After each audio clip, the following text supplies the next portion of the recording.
Au début régnaient les ténèbres. Et soudain, le Big Bang a donné naissance à des éléments dont l'expansion est infinie. Le temps, l'espace et la matière. Aujourd'hui, ils se sont développés plus qu'on ne peut l'imaginer, au-delà des limites de la planète où nous vivons, pour créer ce qu'on appelle l'univers. Sommes-nous seuls? Ou y a-t-il une autre planète comme la Terre quelque part dans l'univers? Les prochaines générations auront un objectif fantastique, découvrir des planètes qui nous rappellent la nôtre.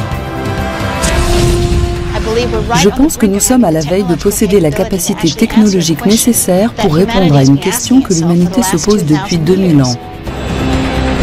Une autre Terre pourrait être aussi près de nous que l'est le système stellaire le plus proche.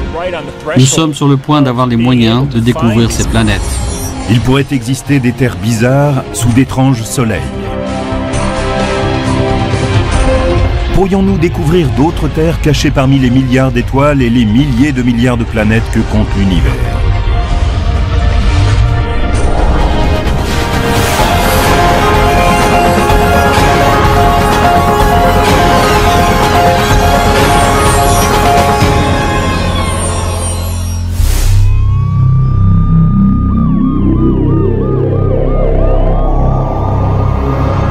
Existe-t-il quelque part dans l'univers une autre Terre? C'est peut-être une des plus vieilles questions que se pose l'humanité depuis qu'elle regarde les étoiles. Les hommes, assis autour du feu, regardaient les étoiles et imaginaient que celles-ci étaient d'autres feux autour desquels se réunissaient d'autres tribus. Que veut-on dire exactement par une planète comme la Terre? Qu'elle puisse abriter des formes de vie comme celles que nous connaissons. En résumé, la vie a besoin de 3 éléments de base pour exister. Il lui faut un milieu liquide quelconque pour que s'y produisent des réactions chimiques. Et nous pensons que l'eau est le liquide le plus vraisemblable pour cette opération, car elle est prédominante dans l'univers. On a aussi besoin de chercher les composants de base, les molécules qui permettraient de créer la vie, le phosphore de l'ADN, et puis il faut une source d'énergie. Il s'avère qu'une planète comme la Terre, avec l'eau dont elle dispose, possède tous les éléments indispensables. Les planètes capables d'abriter des formes de vie comme celles que l'on trouve sur Terre ne doivent pas forcément être des copies conformes de notre planète. C'est un peu comme le fait qu'il existe différents types de maisons. Si vous allez dans une ville, vous verrez de grandes demeures et des maisons plus petites, plus modestes, avec simplement 2 pièces. Et puis dans d'autres villes, vous trouverez des studios, des gratte-ciels et encore d'autres formes d'habitat. Elles abritent toutes des êtres humains de même que toutes ces planètes peuvent abriter la vie. C'est un peu comme cela quand on explore l'univers. On cherche des habitats de toutes sortes et on reste à l'affût de tout ce qui peut receler une forme de vie.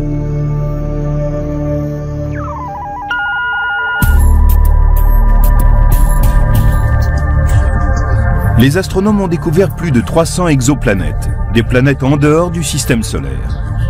La grande majorité sont des géantes gazeuses, plus faciles à trouver que les petites planètes comme notre Terre. Pour construire des instruments aptes à analyser des planètes comme la Terre, nous devons anticiper quelles seraient les substances chimiques de leur atmosphère. C'est pour cela que nous avons besoin de théories et de modèles. Victoria Meadows travaille dans la modélisation des planètes. Elle dirige le Virtual Planet Laboratory, le laboratoire des planètes virtuelles, à l'Université de Washington-Seattle. Ce groupe dispersé dans les institutions des 4 coins du pays construit des mondes susceptibles d'exister dans les zones inexplorées de l'univers. Le Virtual Planet Laboratory nous permet d'élaborer une simulation des planètes présentes dans l'espace, ainsi que de leur environnement, avant qu'on les découvre. Ainsi, nous pouvons explorer leurs caractéristiques. Dans ce laboratoire, on peut construire des planètes fantastiques, comme le fait un romancier de science-fiction, mais avec un super ordinateur à la place du stylo. On prend un objet semblable à la Terre, on élimine le Soleil et on le remplace par une étoile de taille et de température différentes. Au VPL, nous avons modélisé des planètes qui sont à l'origine semblables à la Terre. Et nous les avons placées autour d'étoiles plus chaudes, diffusant plus de rayons UV que notre Soleil, par exemple. La modélisation permet d'obtenir d'autres terres étranges, couvertes de plantes rouges vifs, oranges, ou même noires comme de l'encre. La photosynthèse varie énormément selon la lumière de l'étoile qui brille à proximité. Sur des planètes situées autour d'étoiles F par exemple, où la lumière est plus bleue, les plantes auront tendance à absorber plus de lumière bleue et du coup, les plantes devraient davantage refléter la lumière rouge, orange et jaune et apparaître ainsi à nos yeux. Dans un monde qui tourne autour d'étoiles moins lumineuses, les plantes changeraient de couleur pour utiliser chaque parcelle de l'énergie qu'elles reçoivent. Si l'on se tourne vers des étoiles M plus froides que le Soleil, les plantes des mondes avoisinants pourraient en fait être noires, car elles voudraient absorber autant de lumière que possible afin d'opérer la photosynthèse. Ensuite, viennent les planètes qui seraient des mondes aquatiques. On aurait une Terre tournant autour d'une étoile de type M qui la frapperait en permanence de radiations mortelles. Et comment la vie s'en sort-elle à la surface de cette planète? Est-il possible d'y trouver des formes de vie alors qu'on a une étoile enflammée de type M à proximité? Il s'avère que l'on peut vivre alors à 9 mètres sous l'eau, échapper ainsi aux pires embrasements et en même temps avoir encore assez de lumière pour pouvoir effectuer une photosynthèse et survivre.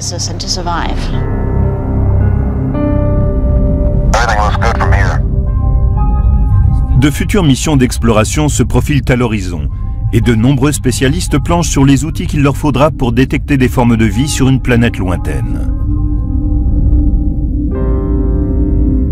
La vie produit des gaz, la vie pue, on peut la sentir. On cherchera donc ces gaz à l'aide de spectromètres à haute résolution.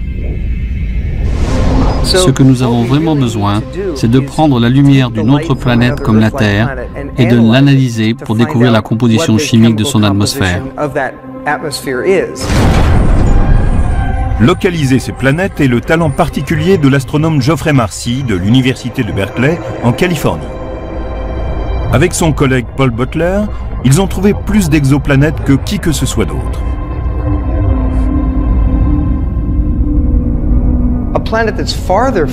Une planète plus éloignée de son étoile haute serait très froide. Ainsi, il y a un domaine entre les deux qu'on appelle la zone habitable, où la température est parfaite. J'entends par là qu'elle est tempérée, si bien que l'eau peut s'y trouver sous forme liquide. Et bien sûr, cette eau liquide est un préalable à toute forme de vie. Quand nous regardons d'autres planètes et que nous nous demandons s'il pourrait s'y trouver des formes de vie, ma première question est, est-ce que cette planète peut avoir en permanence de l'eau liquide? Si la réponse est oui, elle m'intéresse. Sinon, il est inutile de s'attarder. L'eau est une substance incroyable. Nous avons la chance que l'univers dispose de ce que nous appelons l'eau. Elle est un grand mixeur cosmique. C'est l'élément critique qui permet aux réactions chimiques de se produire et parfois de faire naître des formes de vie. Mais ces zones spécifiques où de l'eau pourrait se trouver diffèrent selon leur localisation. Si l'étoile avoisinante est chaude, de type O, cette zone en sera plus éloignée. S'il s'agit d'une étoile froide, de type M, cette zone en sera plus proche. Et cela peut même se transformer au cours du temps, car les étoiles ne sont pas stables. Notre propre zone habitable, ici, sur Terre, aura changé dans quelques millions d'années, quand notre Soleil sera plus vieux et plus chaud.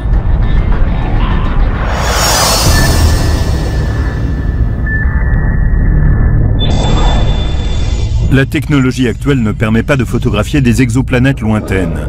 Les astronomes se servent d'une étoile du système solaire comme d'une sorte d'intermédiaire pour atteindre une planète, puisqu'elles ont toutes deux été formées à partir du même disque de matériaux planétaires.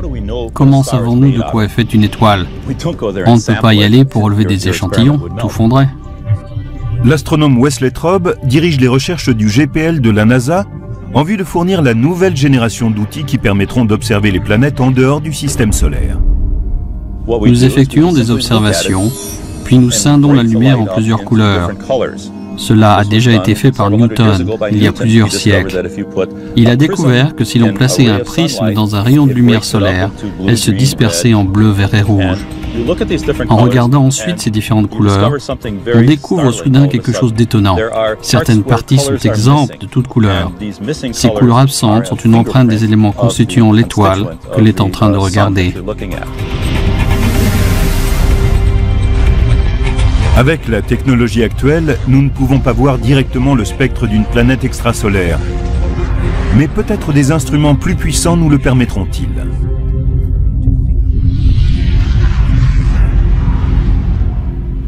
Si on observe cette lumière venant de la planète et qu'on la disperse avec un prisme ou un instrument analogue, on peut dire de quoi est constituée cette planète.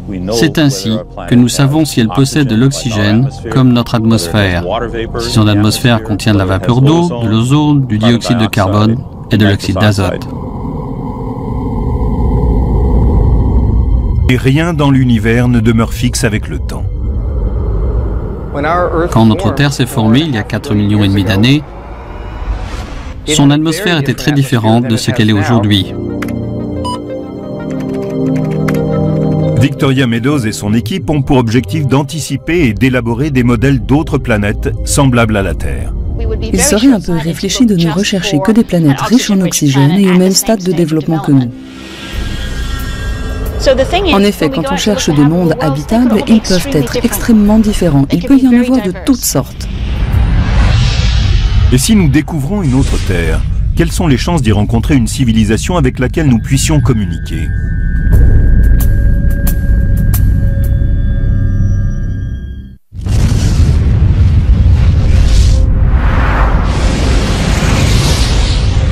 Combien de civilisations intelligentes pourraient exister sur d'autres terres dans l'univers? Combien y a-t-il d'étoiles? Combien possèdent-elles de planètes? Combien de ces planètes en sont assez proches pour avoir de l'eau? C'est un problème que les astronomes Carl Sagan et Frank Drake ont soulevé il y a des décennies. Drake a établi une équation selon laquelle il pourrait exister plus d'1 million de civilisations rien que dans notre Voie lactée. L'équation de Drake est une série de nombres, une proposition mathématique qui tente de déterminer les facteurs nécessaires si l'on veut estimer précisément le nombre de civilisations intelligentes dans notre galaxie.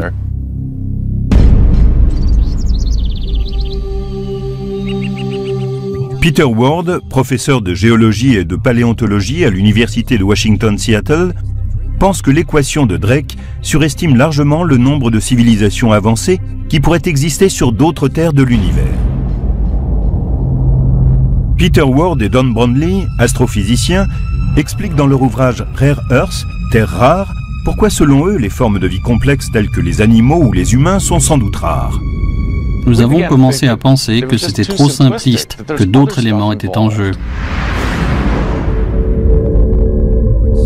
Ward cite un nombre de facteurs qui tendraient à diminuer les estimations de Drake quant au nombre de formes de vie avancées qui pourraient exister dans la Voie lactée et par extension dans l'univers. Tout d'abord, il y a la tectonique des plaques ou des rives des continents. Certains se demandent quelle est la relation avec la fréquence des formes de vie sur la planète.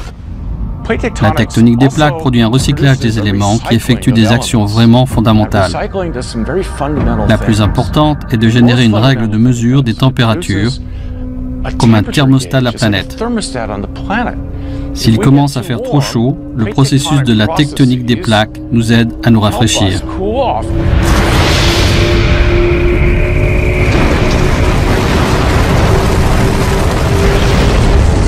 Ensuite, il y a la présence de métal sur la planète. En second lieu, si on veut être une civilisation intelligente, il vaut mieux avoir du métal. Il est difficile de trouver du métal sur une planète comme Mars ou Vénus, mais la tectonique des plaques fait tout pivoter, provoque des failles et les métaux lourds remontent.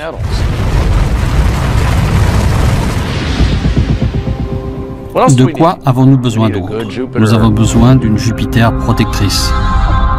Le fait qu'il y ait une géante gazeuse comme Jupiter à la forte attraction gravitationnelle aux confins du système solaire protège les planètes intérieures et ses éventuelles terres d'impacts fréquents qui pourraient être catastrophiques.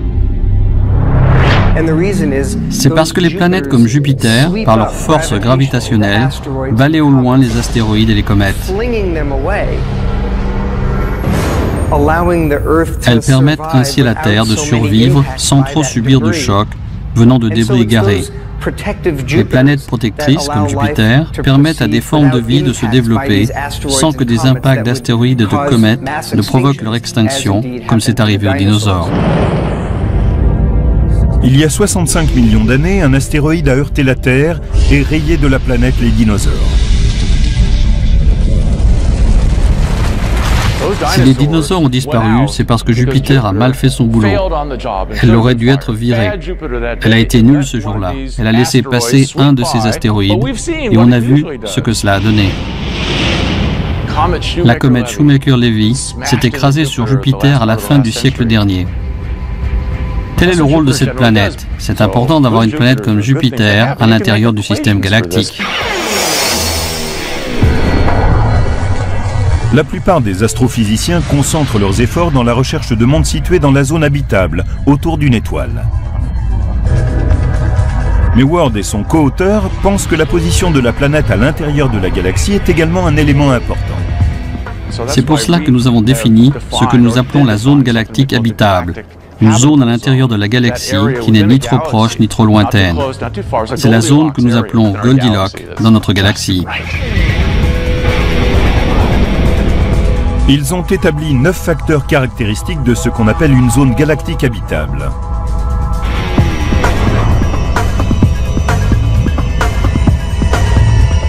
La position de la Terre dans la Voie lactée a été prise en compte. Elle est à l'écart des étoiles à neutrons mortels, des trous noirs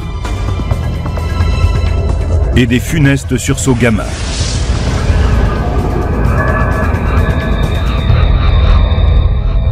Dans ces caractéristiques sont inclus le nombre d'étoiles proches de la planète et les chances d'abriter une vie microbienne. On a même estimé la fréquence à laquelle les planètes pourraient avoir vu leur vie s'éteindre. La Terre elle-même a peut-être frôlé la catastrophe en 1998. Une étoile de forte densité, appelée un magnétar, a rejeté un sursaut gamma mortel et libéré en 0,2 de seconde autant d'énergie que le Soleil en émettra au cours des 100 000 prochaines années. Par chance, ce magnétar était situé à 20 000 années-lumière de la Terre. Il y a une question à se poser. Que se serait-il passé si ce magnétar s'était trouvé non pas à 20 000 années-lumière de la Terre, mais à 10 000? S'est-il déjà produit un événement à quelques centaines d'années-lumière seulement? Dans ce cas, de nouveaux calculs suggèrent que cela pourrait déséquilibrer notre atmosphère en une seule explosion. Et ensuite, je ne peux plus respirer.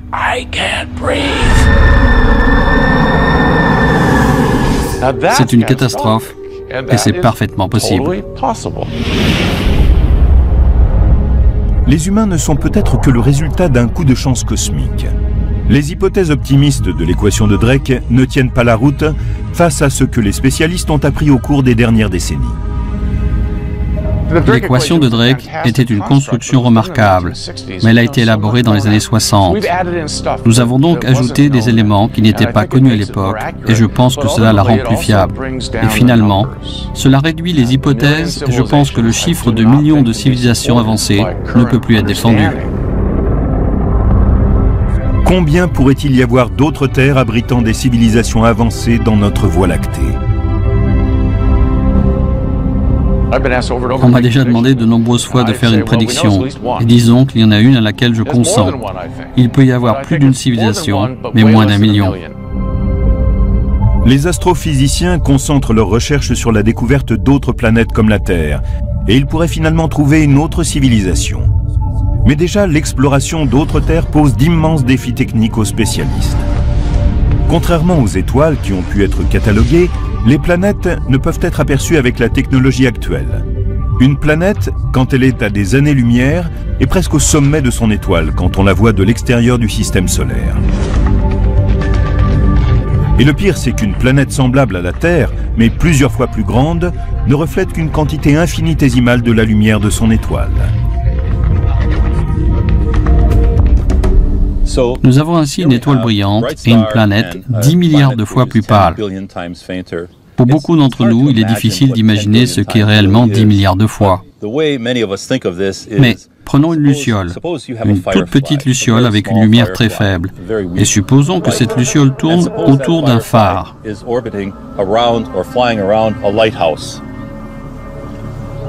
Maintenant, on va essayer de regarder cette luciole en train de voler autour du phare à 3000 années-lumière de là. Voilà à quoi cela ressemble.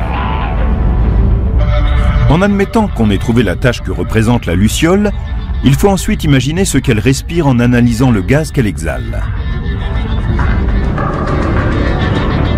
C'est le genre de défi auquel fait face un astrophysicien qui doit d'abord trouver une planète et ensuite imaginer l'atmosphère de cet objet semblable à la Terre.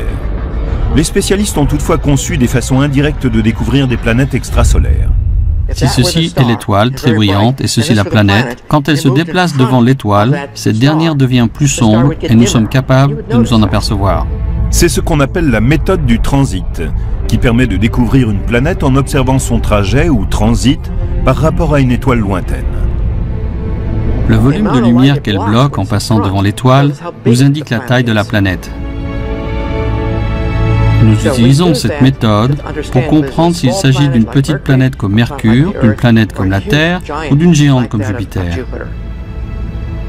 Et nous utilisons la période orbitale et la température de l'étoile pour déterminer s'il s'agit d'une zone habitable. La période orbitale est le temps que prend une planète pour faire le tour de son étoile. Elle va son chemin, revient une année plus tard et continue ainsi. Quand cette période est combinée au type et à la taille de l'étoile, cela indique aux spécialistes si les planètes découvertes sont potentiellement dans une zone habitable.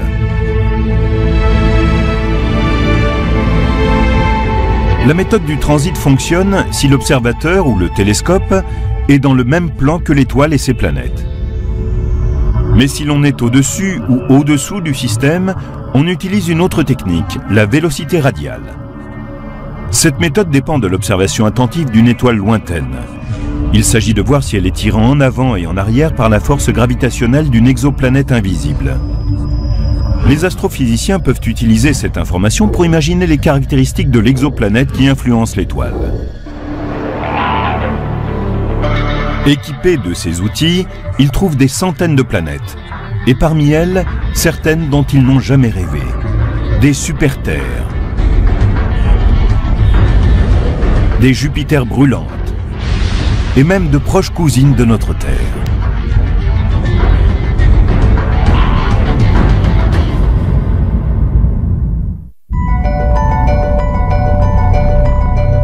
Au cours de cette recherche de planètes de type terrestre, parmi les milliards d'étoiles que compte l'univers, les astronomes ont trouvé une relation entre la composition d'une étoile et la probabilité qu'elle ait des planètes autour d'elle.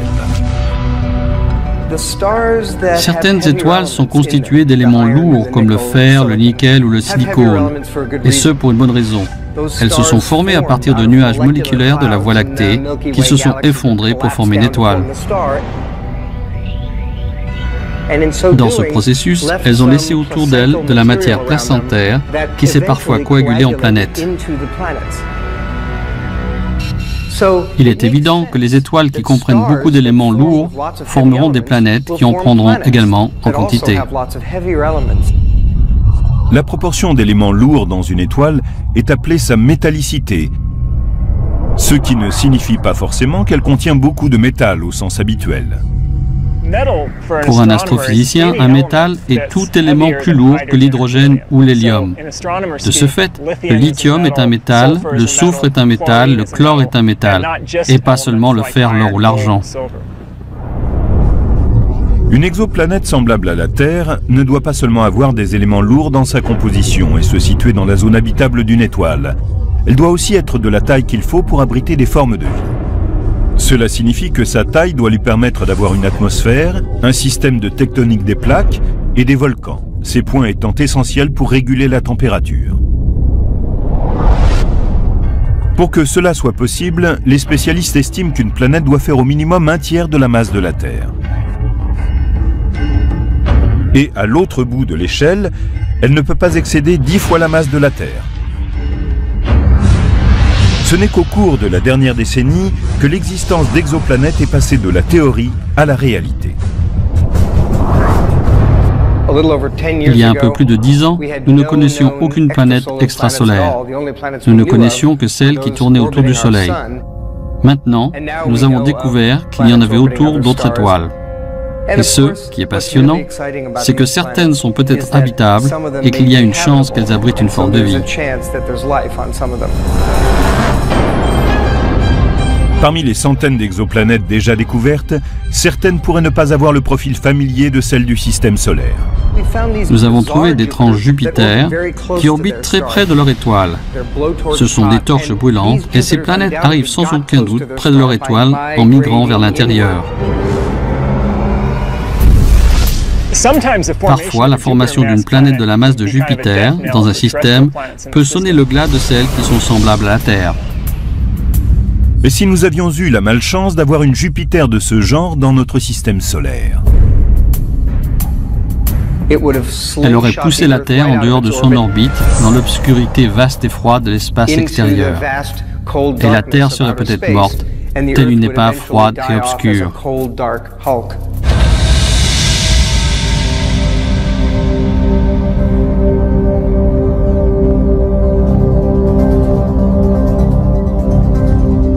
Plus de 300 exoplanètes ont été repérées et on en découvre constamment. Mais la majorité ne sont que de monstrueuses géantes gazeuses énormes qui ont peu de chances d'être semblables à la Terre. Dans la constellation de Pégase, à environ 50 années-lumière de la Terre, se situe la planète 51 Pégasi b. Cette géante gazeuse est aussi grande que Jupiter, mais comme elle orbite beaucoup plus près de son étoile, elle est la première à avoir été découverte en dehors de notre système solaire. Elle fait le tour de son étoile en 4 jours seulement.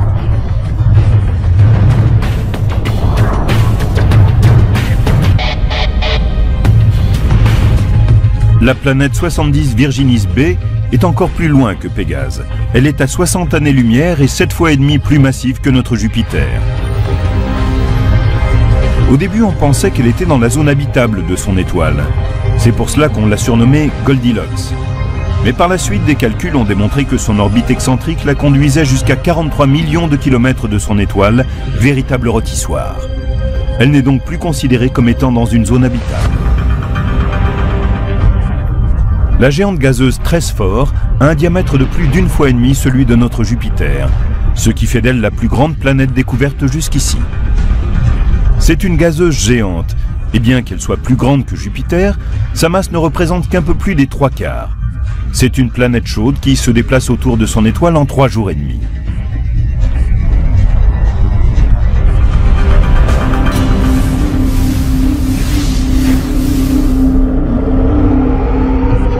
Les astrophysiciens n'ont pas découvert de planètes comme la Terre en dehors de notre système solaire, parce qu'ils ne sont toujours pas en mesure de détecter des planètes rocheuses relativement petites comme elle.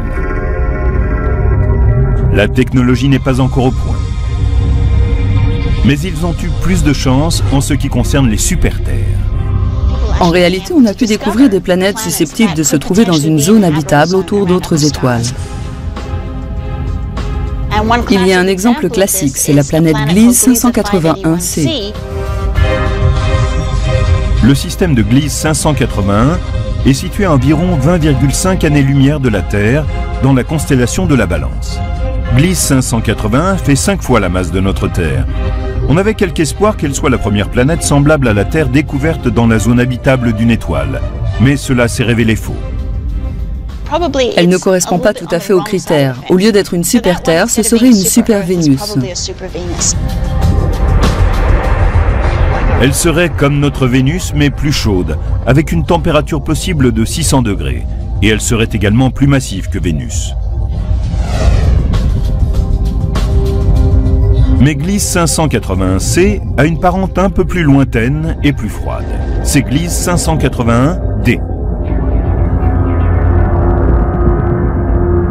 Celle-ci est localisée aux confins de la zone habitable, là où il fait plus froid. Quand on la regarde au début, on se dit qu'elle est un peu trop froide, mais il s'avère que si la planète possédait suffisamment de gaz à effet de serre, elle pourrait être assez chaude.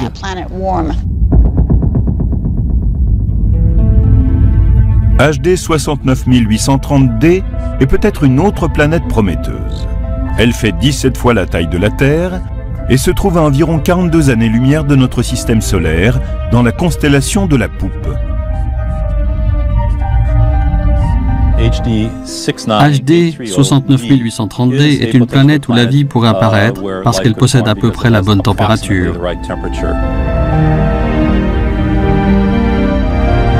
Elle pourrait connaître une température située entre celle de Vénus et celle de la Terre. De plus, elle suit une orbite presque circulaire, ce qui signifie qu'elle ne va pas griller en se rapprochant trop près de son étoile. Il peut y avoir de l'eau liquide. La masse de la planète n'est peut-être pas optimum puisqu'elle représente 17 fois la masse de la Terre, ce qui en ferait une boule de roche ou une boule de gaz comme Neptune.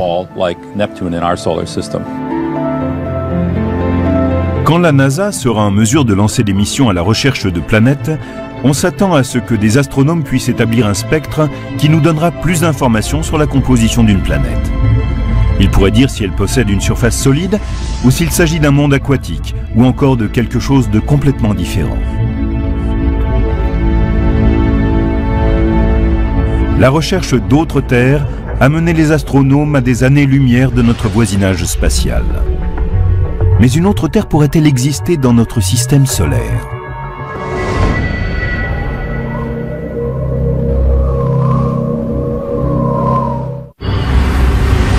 Tandis que les astronomes regardent les systèmes stellaires, qui sont à des années-lumière, dans l'espoir de trouver une autre planète bleue, d'autres terres sont peut-être plus proches que cela.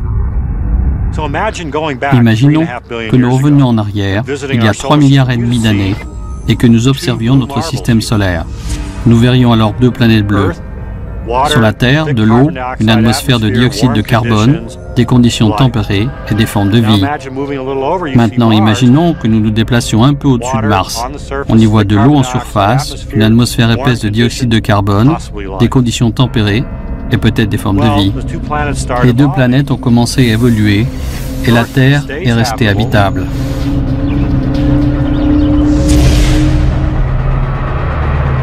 Mais pas Mars. Vénus et Mars sont juste à la limite de la zone d'habitabilité. Toutes deux peuvent être des exemples de terres qui auraient raté leur évolution, car une fois que l'on a quitté la voie, il est impossible de revenir en arrière. Mars est un enseignement. On comprend mieux à travers elle ce qu'il faut pour rester habitable dans la durée. Notre hypothèse précédente se révèle être parfaite. Il faut être aussi grosse que la Terre pour continuer à être habitable. Mars est trop petite. Et dans ce cas, il n'y a pas moyen de recycler les éléments, ni de maintenir son atmosphère sur une certaine durée. La taille a une importance capitale. Maintenant, si Mars est trop froide, Vénus, notre autre Terre potentielle, connaît le problème inverse. Elle est trop chaude.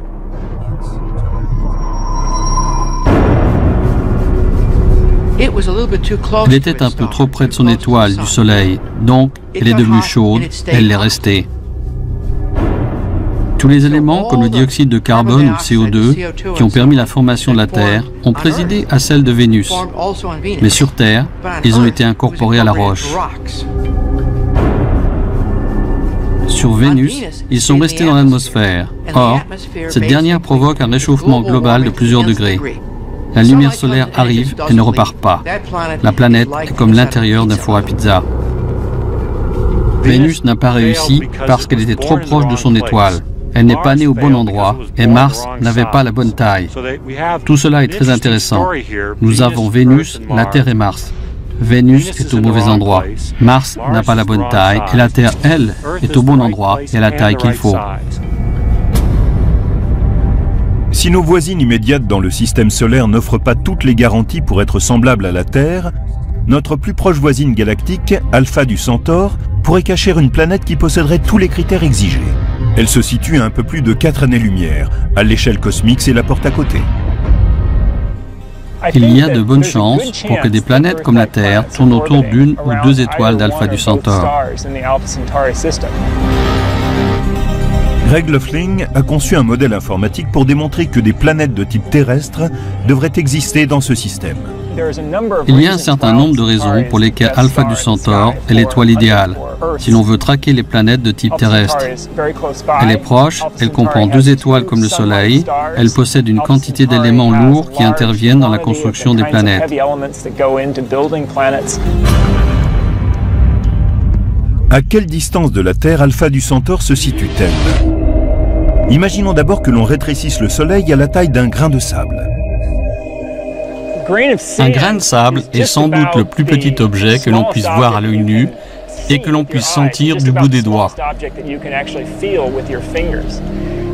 Si l'on considère que le Soleil est de la taille d'un grain de sable, le système Alpha du Centaure est comme 3 grains de sable situés à 8 km.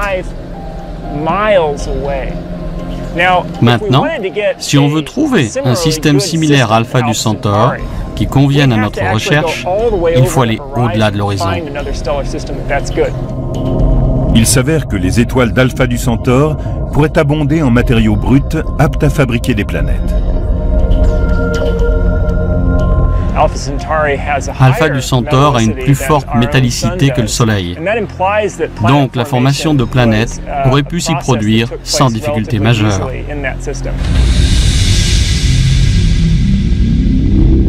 Enfin, les 2 étoiles principales d'Alpha du Centaure apportent un avantage supplémentaire. Les premières informations nous disent qu'il n'y a pas de planète de la masse de Jupiter dans le système d'Alpha du Centaure. Il est donc plus simple que des planètes de type terrestre s'y forment autour d'une ou de 2 étoiles.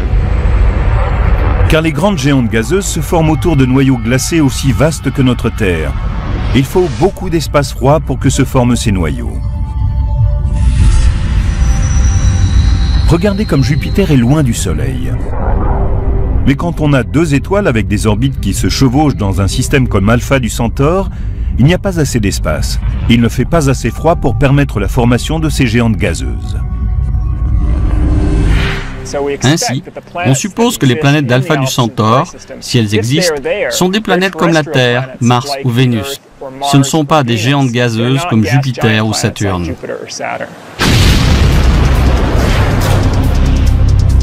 Et si nous pouvions enquêter sur le nombre de planètes comme la Terre qui existent dans notre partie de l'univers? Si l'on pouvait observer directement l'atmosphère d'une autre Terre située à des années-lumière.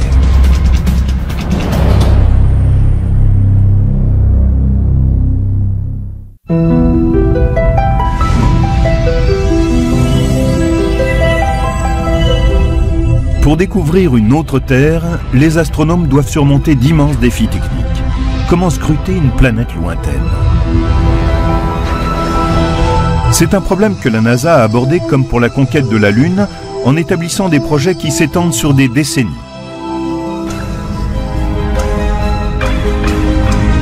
La première mission de recherche d'une exoplanète Kepler a été lancée en 2009. Ce projet de la NASA porte le nom du savant du XVIIe siècle, Johannes Kepler, qui découvrit les lois du mouvement des planètes. La mission Kepler est si simple et pourtant si extraordinairement puissante que j'en ai les larmes aux yeux. Kepler est un télescope spatial qui fonctionne comme une borne et doit scruter les constellations du Cygne et de la Lyre. Il prend image sur image. Le but est de repérer les étoiles dont la lumière faiblit, c'est-à-dire quand une planète comme la Terre occulte une partie de la lumière stellaire. C'est la première fois que des humains partent détecter des planètes de type terrestre autour d'autres étoiles que le Soleil. L'enquêteur principal est William Borucki. Il défend la mission depuis 25 ans. Kepler est une mission spatiale qui permet de placer un très grand télescope qui est aussi comme un caméscope. Il prend constamment des images de ces étoiles et nous renvoie l'information. Il s'agit d'un projet de recherche d'envergure modeste. On va observer une portion précise du ciel pendant 3 ans et demi pour commencer. Le résultat essentiel de cette mission sera de nous donner un décompte statistique de la population de l'endroit, combien de petites planètes il comprend et combien de grandes planètes. Les résultats de Kepler seront à leur tour utilisés pour décider des outils que l'on construira pour les prochaines missions.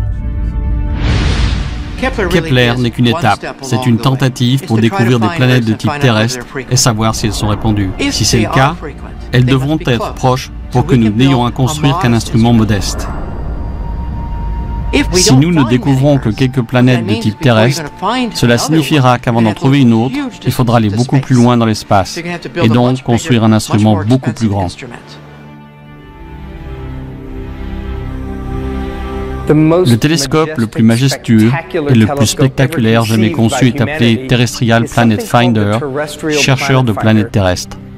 Ce devrait être un énorme télescope spatial de plusieurs milliards de dollars, mais aux performances uniques.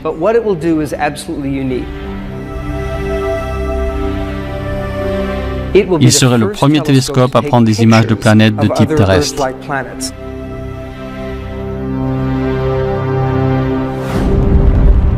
Une technologie complètement nouvelle de télescope est en développement afin d'observer directement une planète en dehors de notre système solaire.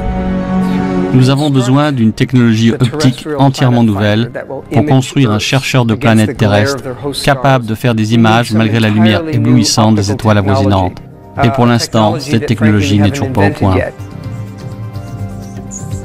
C'est une grande frustration. À l'heure actuelle, nous savons vaguement comment procéder pour détecter d'autres terres, mais nous ne savons pas encore construire des outils optiques pour y parvenir. La NASA voit ce chercheur de planètes terrestres comme une série de 2 télescopes de conception très avancés, différents mais complémentaires. Le premier est un télescope coronographique en lumière visible. C'est un grand télescope avec un miroir au moins 100 fois plus précis que le télescope spatial Hubble.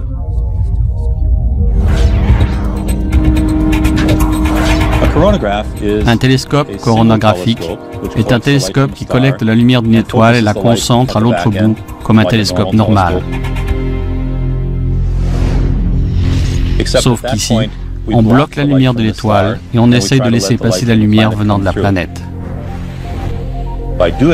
En faisant cela, on élimine la lumière dispersée dans l'instrument, ce qui permet de regarder la planète qui est 10 milliards de fois moins lumineuse qu'une étoile principale. Le deuxième élément du chercheur de planètes terrestres est un interféromètre. Un interféromètre prend la lumière venant d'une étoile. Il la capture avec 2 télescopes ou parfois plus. Et cette lumière combinée est traitée de façon à ce que la lumière de l'étoile disparaisse. Ce qui est bien, c'est qu'on peut alors regarder une planète qui est proche de l'étoile sans que la lumière de la planète disparaisse. C'est toute la magie de l'interféromètre. Pour pouvoir faire tout cela, il faut perfectionner la technologie des outils de contrôle et de commande et leur apporter une plus grande précision. Et ce travail peut prendre des années.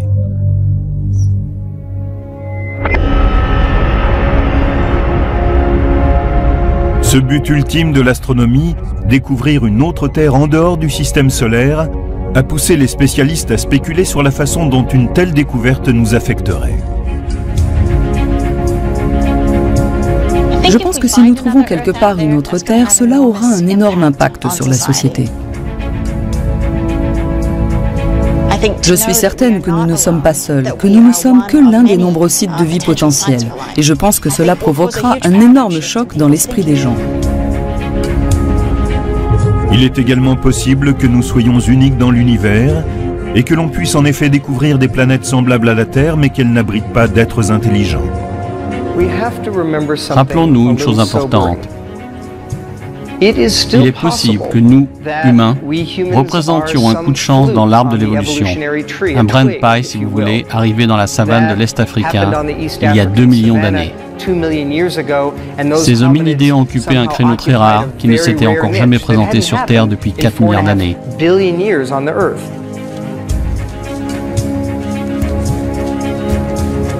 Et il se pourrait bien que nous soyons une singularité extraordinaire dans la Voie lactée.